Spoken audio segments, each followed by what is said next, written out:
Hello, I'm your host, Khari Douglas, and welcome to Catalyzing Computing, the official podcast of the Computing Community Consortium. The Computing Community Consortium, or CCC for short, is a programmatic committee of the Computing Research Association. The mission of the CCC is to catalyze the computing research community and enable the pursuit of innovative, high-impact research. In this episode, I interview Dr. Gregory D. Hager, the Mandel Belmore Professor of Computer Science at Johns Hopkins University. Hager is known for his research on collaborative and vision-based robotics, time series analysis of image data, and medical applications of image analysis and robotics. He is the founding director of the Johns Hopkins Malone Center for Engineering and Healthcare, an interdisciplinary research center aimed at developing innovative healthcare technologies and systems. He also served as chair of the Computing Community Consortium from 2014 to 2016. In this episode, we discuss the use of robots in surgery and the future of telemedicine. This is part 2 of my interview with Gregory D. Hager. If you haven't heard part 1 and would like to, go catch that and come right back. Enjoy. So I know one of the major Malone Center projects is the Language of Surgery project. Could you talk a little bit about that? What is the language of surgery? Sure. So the language of surgery started really at this point, I don't know, 15 or 20 years ago at this point. The genesis of it was when the Da Vinci system from Intuitive Surgical first was commercialized. And what I realized at some point was that for the first time, you had the ability to capture how a person performs surgery completely transparently and at scale. So every time somebody sits down in the Intuitive system, the surgeon picks up a pair of surgeon console manipulators that the surgeon is able to move around. So it captures their hand movements. And those hand movements are translated to tools that are moving inside the patient. So really you're kind of remotizing their hands inside the patient. And at the same time, you've got a stereo endoscope that's observing the scene. And so from the surgeon's point of view, they feel inside the body, right? You're visually looking inside the body. You've got a pair of manipulators that mimic your hands, and you do surgery. They're now, I think, I don't know what the latest number is, but I think they may be hitting 1 million procedures a year with the Intuitive Surgical system. So you could imagine you could now record 1 million surgeries. And then you start to say, well, what could I do with 1 million surgeries if I had them? And what sorts of things could I learn about the process of surgery? So in the very early days, the first question we had was simply, could we describe the process of surgery in a structured way? So think of doing suturing, for example. Well, suturing involves picking up a needle, moving the needle to a point of entry, driving the needle through tissue, retrieving the needle, pulling the suture thread through, passing the needle, and repeating that process. So there's a natural set of steps that you would go through. And so we started to record data from the Da Vinci system doing simulated tasks. We would put a piece of rubber down there and we'd basically suture that. We didn't get live patient data to start with. So we could really kind of structure the environment and say, look, we just want to get 100 examples of suturing. And then we went back and said, well, can we break it down into its component parts? With the idea that if you could break it into its component parts, now you could start to think of that as a vocabulary for describing those surgical actions, but potentially other surgical actions as well. And so as we started to do this, I started to talk with my colleagues at Johns Hopkins who were interested in natural language, in particular Sanjeev Kudumpur, who's been a longtime collaborator in this area. And we realized that really what we were talking about was, if you will, a language of surgical manipulation, where the primitive components are kind of like the phonemes of speech, and phonemes are assembled into words, and words are assembled into sentences, and sentences in paragraph, and so on and so forth. And surgery is very similar. You have these very structured activities that you undertake that are kind of at the word level, and you structure these activities together that become sentences. And then these activities fold into the steps of a procedure, which itself becomes a paragraph. So that's really how the language of surgery was born. And in fact, it really came when I was talking to a colleague of mine, Randy Ellis, about this. And he was, in fact, the one who said, so you're really talking about a language of surgery. And I was like, yeah, that's it. It's the language of surgery. So the name stuck, and I've always credited Randy with the one who really actually came up with that name. Even though he's never done any work in the area, he still owns the name. But since then, we started in that area, and we actually got some initial NSF funding just around the idea of could we capture data with the Da Vinci robot and then understand what the movements meant. There was no vision involved at all. It's really just looking at the hand movements and recognizing what the hand movements mean. And we established some of the early data sets that are still out there for doing this. But then we started to be interested in trying to move this into something that would have real impact in the healthcare space. And so at that point, we pivoted around and said, what really is interesting here is whether we can say something about the level of training that the surgeon who's performing the procedure has. So that is to say, if I take a first-year resident and I sit them down and say, here, do some suturing, and I take an attending surgeon who's got years and years of experience and I have them do suturing, can I not just distinguish the difference between them, but can I start to actually put a scale together to say, well, here's where you are on the scale between when you start and when you are a world expert at this procedure. And it was really fascinating in some of the early work that we did that we actually took a cohort of individuals ranging from really kind of beginning trainees up to attending surgeons, captured data. We built models for that data using this idea of phonemes. And then we essentially took those models and, for lack of a better term, projected them down into just a two-dimensional space and plotted them and said, well, where did the model for each of these people come? And immediately it popped out that you had this big kind of distributed cloud of people on one side that was novices. And then it kind of funneled down and you had this very compact cluster at the other end that was all the expert surgeons. And so you just had this picture in front of you that said, look, everybody who starts out is not great. And in fact, they're not great in their own unique way. Like the variance is just huge because everybody has their own unique way of making mistakes. But then as they learn, they squeeze all those mistakes out until at the end, the best surgeons in the world are almost like a robot. Like they're so able to just repeat what they do over and over again with high precision. And so we really realized there's a signal here that says we can actually start to give people feedback on where they fall in this spectrum. And since then, we've basically taken that idea and we've driven it toward the idea of enhanced training. Like, can we actually do first assessment, but also diagnosis? Can we tell you what you're doing wrong? Because, in some sense, like if you take a test and all you know is you got a B, you have no real way to get an A, right? You just know you took the test and you got a B. But if I can tell you what you did wrong, you can go study those things and you can go be an A. So that was one of the first things we looked at. We started to look at video data as a data source because a lot of surgery is not done with a robot. So we don't have a way to capture the motion data, but we can still capture video if it's laparoscopic surgery. And since then, we've also then moved into ophthalmology. So in fact, it almost comes full circle. I started my career in medicine thinking about applications of robotics in retinal surgery. And now what we're doing is, in fact, doing skill assessment and enhanced training for cataract surgery. So we moved from the back of the eye to the front of the eye, and we moved from retinal surgery to cataract surgery, but it's all happening in the eye. And we do that now just from video from the microscope.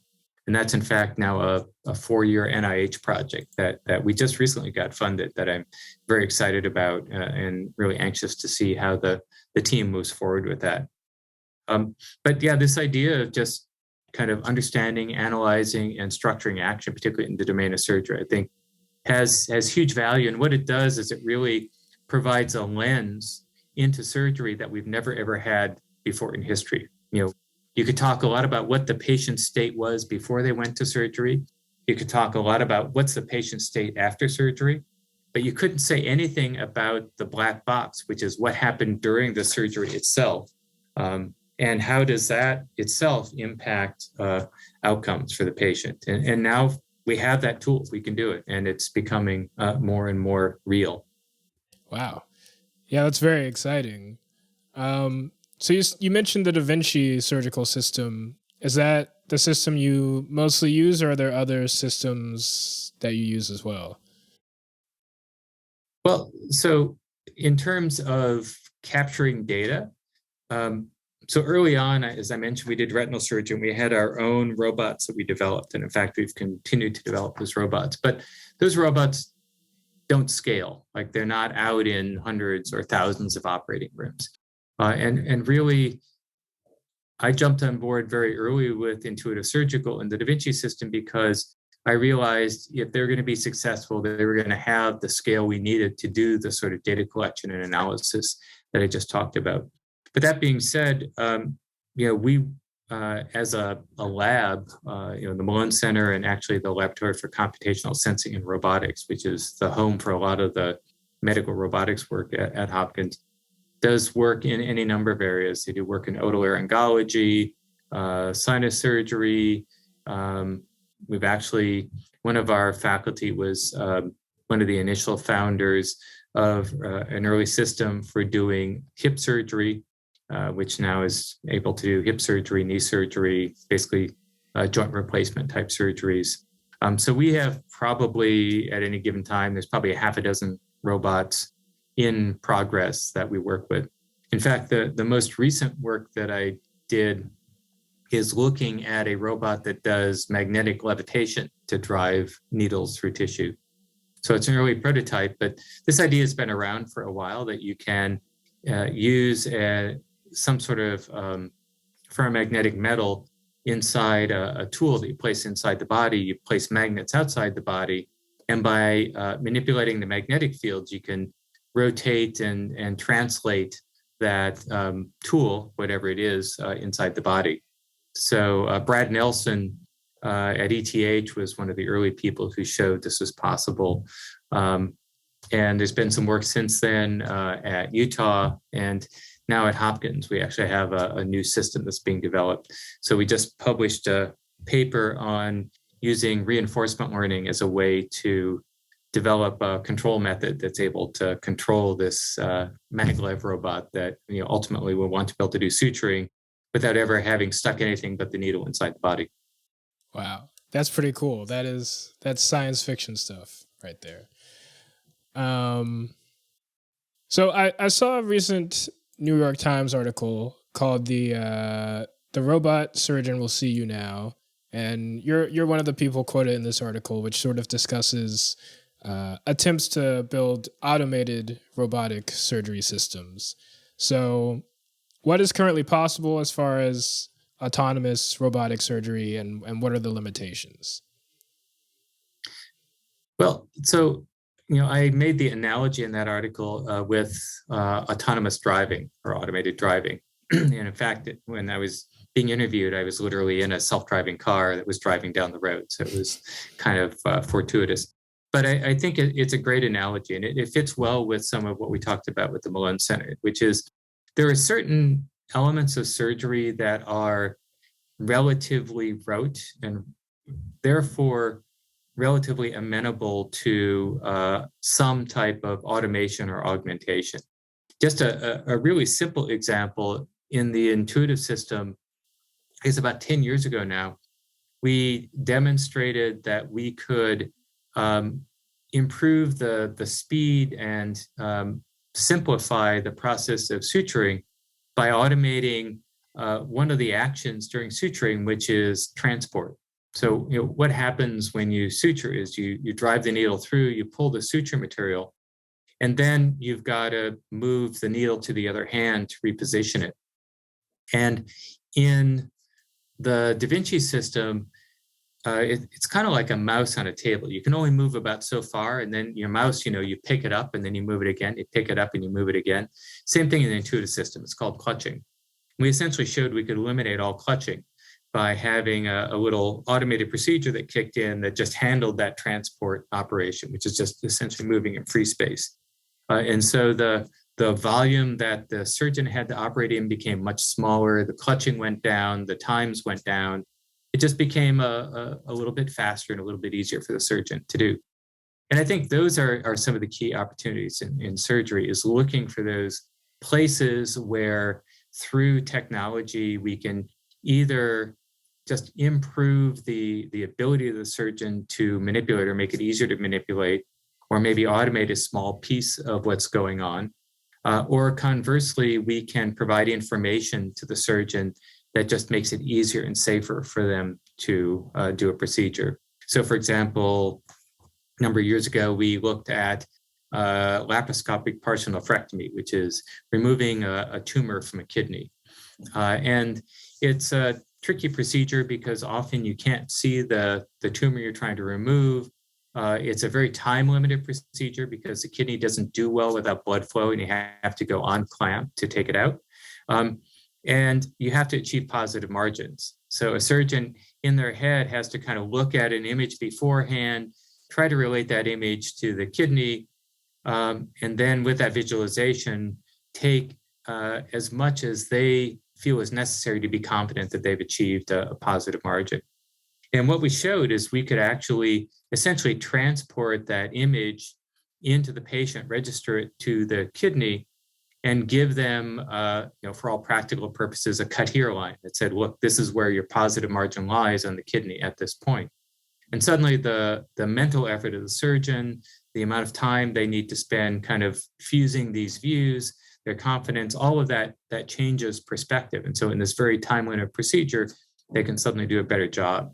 So it's a really looking for those places where either there's a high value add that makes their life simpler and easier, or something that's relatively by rote or which demands high precision, where an automated system is better. I mean, orthopedics is another example where, if what you're trying to do is to drill a hole at a certain angle of a certain size and make it straight, robots are very good at that. So just like in automated driving, driving on a freeway where you've got controlled access and the only thing you need to really worry about is the traffic flow around you, is a natural place for automated driving.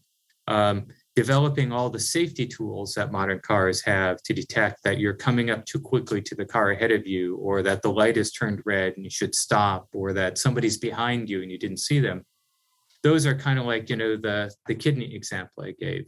And so I think there really is a good analogy that says driving and surgery are very complex processes. We're not going to automate all of them at any time, but kind of back to my Malone Center perspective, I think if you put people in the room and you start to talk about where the pain points are, where they spend their time, what's hard, what's easy, you can actually start to find technology augmentation that makes the surgeon more effective, makes surgery safer, reduces mental stress for the surgeon, produces a better outcome from the surgeon.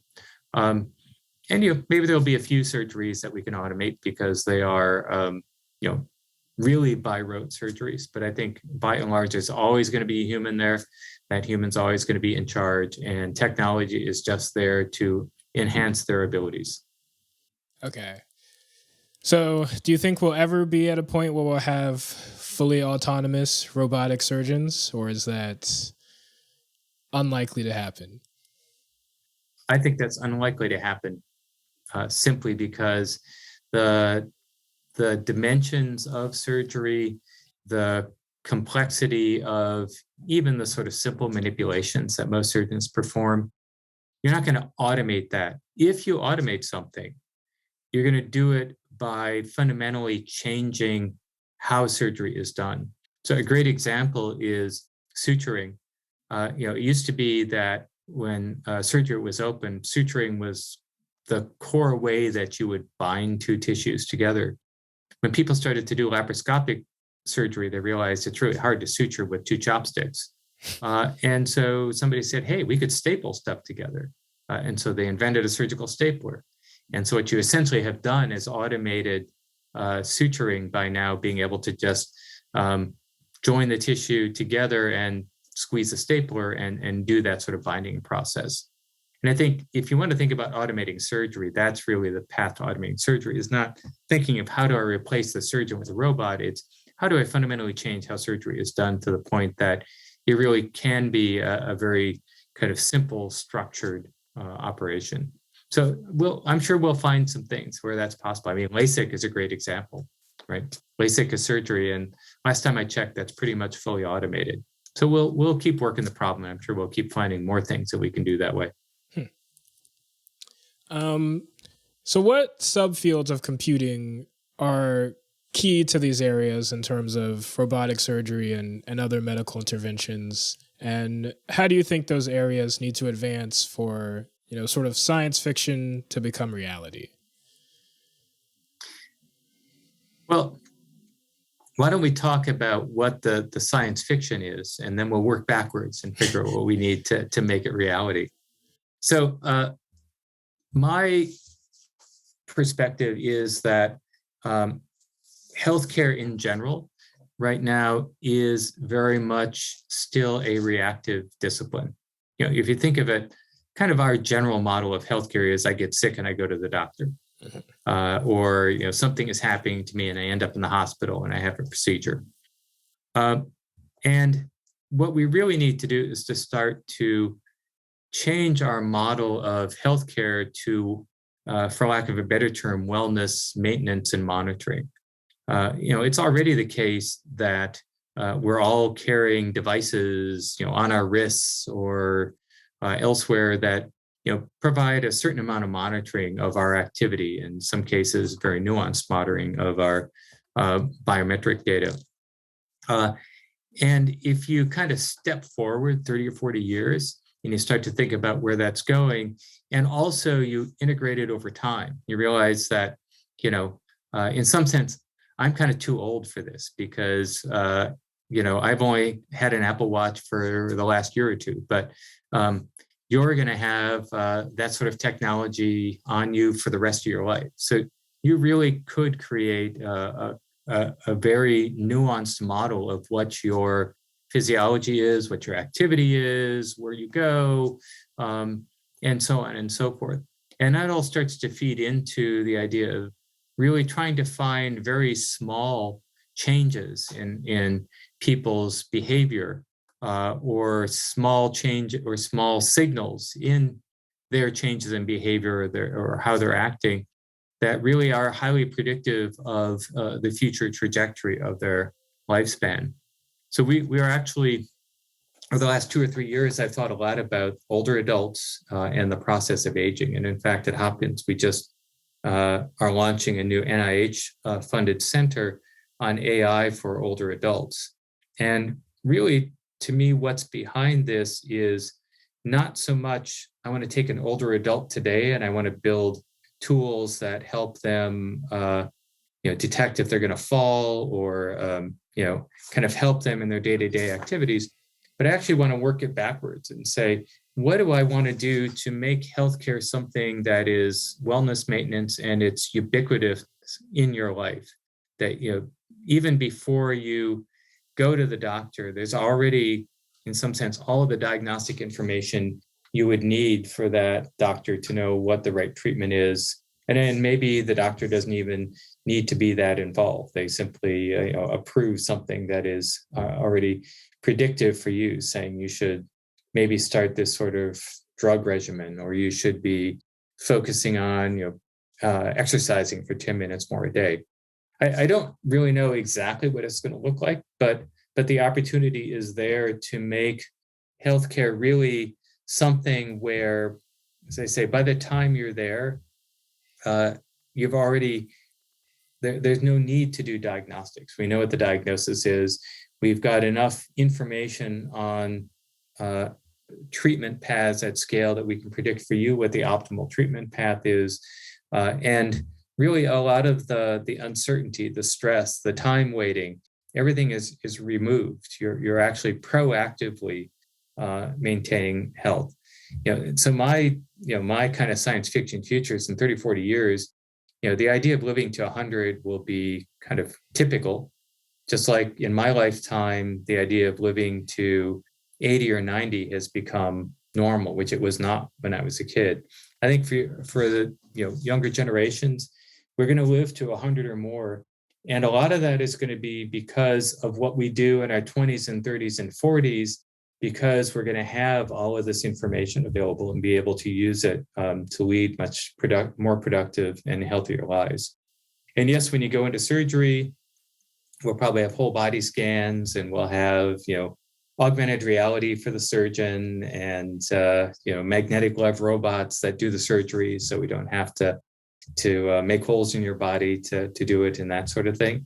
I think all that science fiction is going to happen too, but I think it's going to be a small piece of a much larger picture of how you create a wellness span that it stretches into your 80s and 90s and past 100.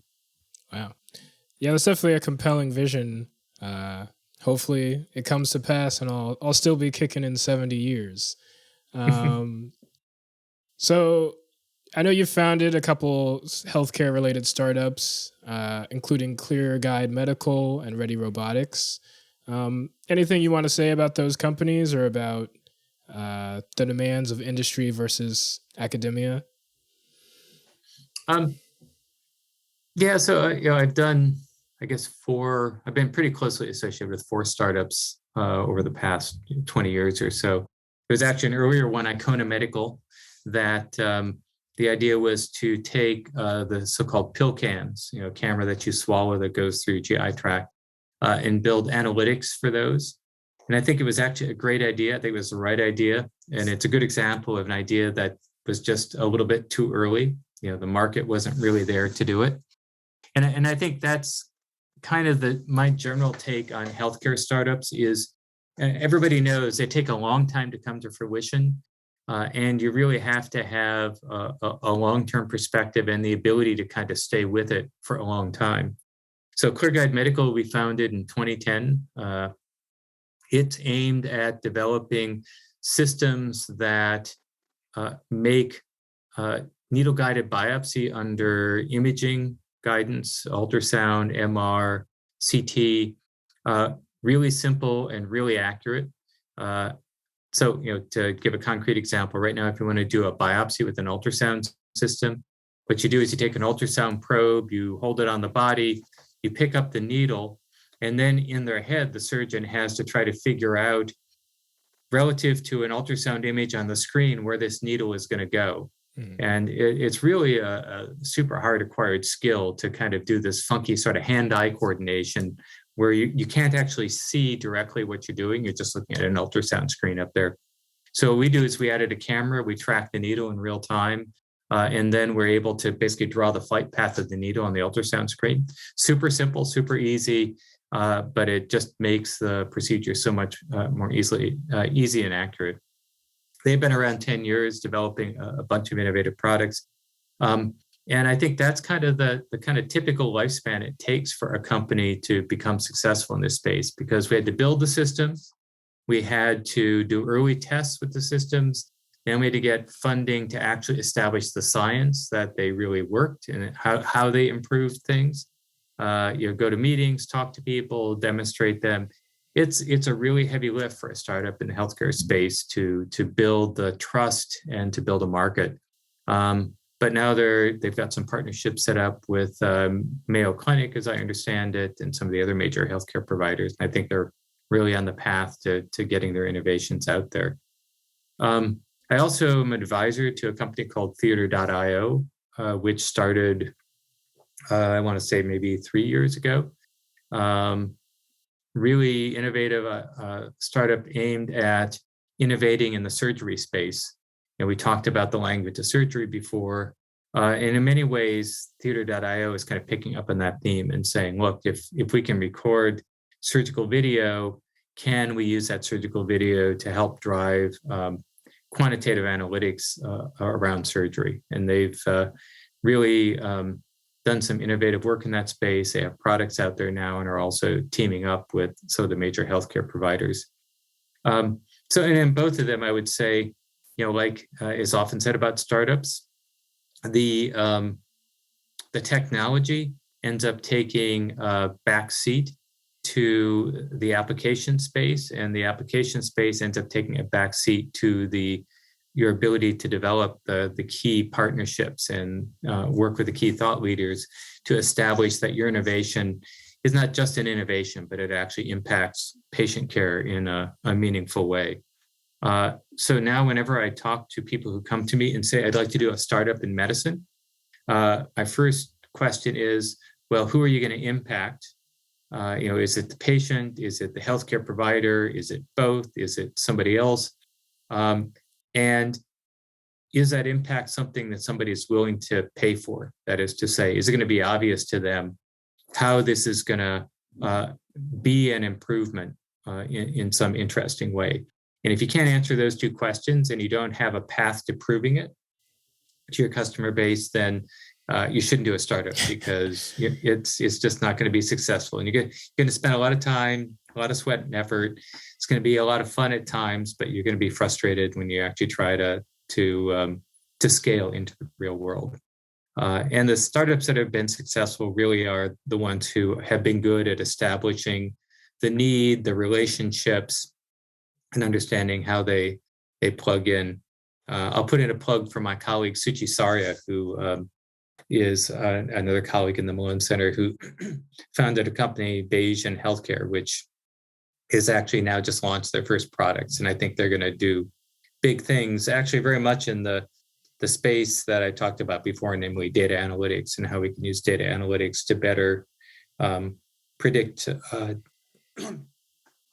better predict diagnosis and treatment. Yeah, this definitely sounds. And by the way, I didn't say anything about Ready Robotics, but they're not healthcare, so I can talk about Ready Robotics, but it doesn't fit into the healthcare space. Okay. I mean, if they're not related, we don't need to talk about it. But okay. Yeah, it definitely sounds like useful advice. So I wanted to ask you a little bit about the future of telemedicine before we wrap up. For context, for future listeners, we're recording this in late September of 2021. There's been a global pandemic happening for the last year and a half due to the COVID-19 virus. So that's pushed a lot of activities online and into the virtual world. And healthcare is one of those things, seeing much more access to telemedicine and virtual doctor's appointments and things like that. So have you noticed any changes in the research community you're involved with in terms of dealing with telemedicine or coming up with innovations that could improve telemedicine going forward? So we've had a lot of discussions around telemedicine, and it seems clear that there's a lot of potential value in telemedicine. Like many things during the pandemic, a lot of the key ingredients for doing telemedicine were there. It's just there was not a driver to kind of push people over into the space of using it. Now, that being said, one of the things that we've learned over the last year and a half is not just the opportunities in telemedicine, but also the limitations of telemedicine. We've tried to do things that, frankly, probably aren't particularly amenable to telemedicine. For example, I had ACL surgery a few months before the pandemic started. So I was still in the process of kind of finishing up physical therapy and having occasional visits to my surgeon just to assess my outcome. So I had a telemedicine visit with him. And he's got a set of things that he would normally do that involve putting his hands on me and manipulating my knee to see how it's doing, having me stand, looking at it closely, seeing if there's swelling, and so on and so forth. We couldn't do any of that in telemedicine. So, I pointed the camera at my knee, and there is a small set of exercises he could have me do just to kind of assess my my ability to function, but nothing like actually being able to see someone in person. And so I think that's kind of a lot of the thinking that we've been having lately around telemedicine is how do we, there are clearly some things on one end of the spectrum where it makes no sense to think about telemedicine because it fundamentally involves having a patient in front of you. There are other things where you could actually do a lot of things by telemedicine, but you probably still need some sort of technology support to do so. Like you could do a wellness visit with telemedicine, but to do a wellness visit, you do want to, listen to somebody's heart, hear them breathe. You want to get kind of basic information about, you want to do a blood test and all that kind of stuff. So are there ways that you could enable that sort of data collection in support of telemedicine? So you could actually do, for example, in remote areas, you could actually still have wellness checks with people, even though they're 100 miles away, and they would never do a physical because it's just not either in their ability or worth it to them to drive 100 miles to do this sort of wellness visit. So there's definitely a lot of work going on. During COVID, actually, one of my colleagues, Scott Levin, and his startup Stochastic, started to look at how they could do also mobile health visits. So like in the old days, the doctor came to your house instead of you coming to the doctor. And they were essentially enabling that sort of capability by having vans that were going into rural areas and visiting people who were sick. And it's kind of a hybridization of this idea. Maybe the doctor isn't in the van, but there is, some sort of support personnel, a technician, a nurse. There's equipment in the van, so they can actually do a lot of the data collection they need to do there with you. But the doctor can remain remote and still be visiting, a number of patients as the technology itself is moving around. So you're kind of multiplexing in some sense one physician with multiple information sources. So I think we're going to see more and more innovations like that. Kind of at one point we were joking, could you have Amazon home delivery of like a healthcare kit, right? Like you make an appointment through Amazon with your doctor and they ship you a bunch of stuff and, it comes the next day, you do all your stuff and you put it back in the box and it ships back in a day, and then the day after that you've got your visit with the doctor. And it's kind of another form of telemedicine, but it's telemedicine plus a technology black bag that allows you to do the key pieces that you need to enhance it. So I actually think that there's probably a lot of potential for telemedicine, particularly driven by rural America where there's needs, or just kind of other situations where the ability for a patient to come to a doctor is limited, but it's relatively straightforward to move technology to the patient. Yeah, that sounds interesting. I guess sort of tying together a lot of things we've talked about, could you imagine a future where there's an autonomous van that comes to your house? Inside, there's sort of a robotic contraption that has tactile perception that goes back to the doctor who's 100 miles away, and he can feel your knee through the robot itself or something like that. I can definitely imagine it. I kind of like that picture. I'm not sure if it would be a van. Maybe it's going to be a quadcopter that comes and lands in your yard and brings the equipment with you. But, I definitely think that there is a huge opportunity for that sort of technology enhanced medical care.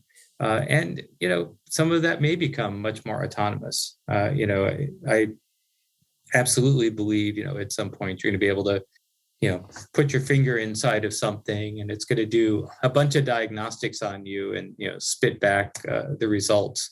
When it comes to physical manipulation, I think it's going to be a lot tougher. And I think it goes back to what we said about surgery. I don't know if there's going to be a robot that's going to sit there and poke me and, let the surgeon palpate, but I could imagine some other kind of more specialized device that I could, for example, in the case of my knee, I could put it on my knee. And as I flex my knee, it's actually taking a set of readings that are the moral equivalent of the manipulation that the surgeon would have done. It's just data that's being acquired through a different process, and therefore has to be processed in a different way to give them the same information that they're used to seeing.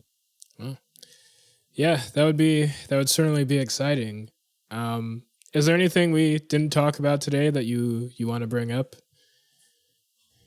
No, I think we've had a pretty expansive conversation. I guess the one thing we didn't talk at all about, but I'll say it just because it's kind of a public service announcement, is as in addition to my research, I was at one point chair of the CCC and had done work in the science policy space. And one of the things that is more and more clear to me in computing, and I think healthcare is a perfect example of this, is that as these technologies become more and more mature and they penetrate further and further into society, it's important for us to think not just about our technology and the kind of specific technological impact it has, but also how that fits into the much larger picture of science policy, regulation, and fundamentally ethics, public health, kind of the big picture things that ultimately drive our country. And for many years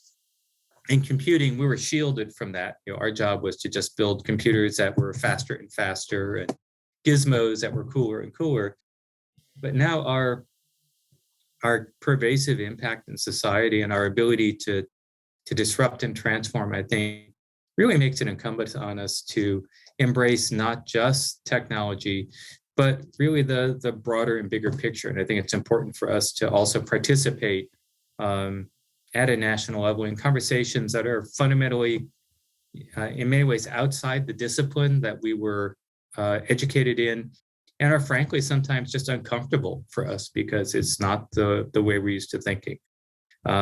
So I will put that in as an add, as I think I would like to see more of my colleagues contributing, not just in the technology and research space, but also in the policy and ethics and fairness and trustworthy computing space. It's becoming more and more of a conversation these days. Yeah, I think that's a good place to wrap things up. Obviously, that's one of the goals of the CCC, is to catalyze computing research, not only by bringing together computing researchers, but researchers in other disciplines with policymakers. So if you're listening to this and you have an idea on something like that, you should come to our website. There will be information in that outro somewhere. So thanks for sitting down with me today, Greg. Have a good one. Yeah, you too. Thank you very much, Khari. This has been a lot of fun. That's it for this episode of the podcast. Unfortunately, this will also be the last episode of Catalyzing Computing, hosted and produced by me. I'll be joining the editorial team at Overheard and National Geographic, a podcast which follows explorers, photographers, and scientists to the edges of our big, weird, beautiful world. Thanks for listening to Catalyzing Computing over the last 3 years.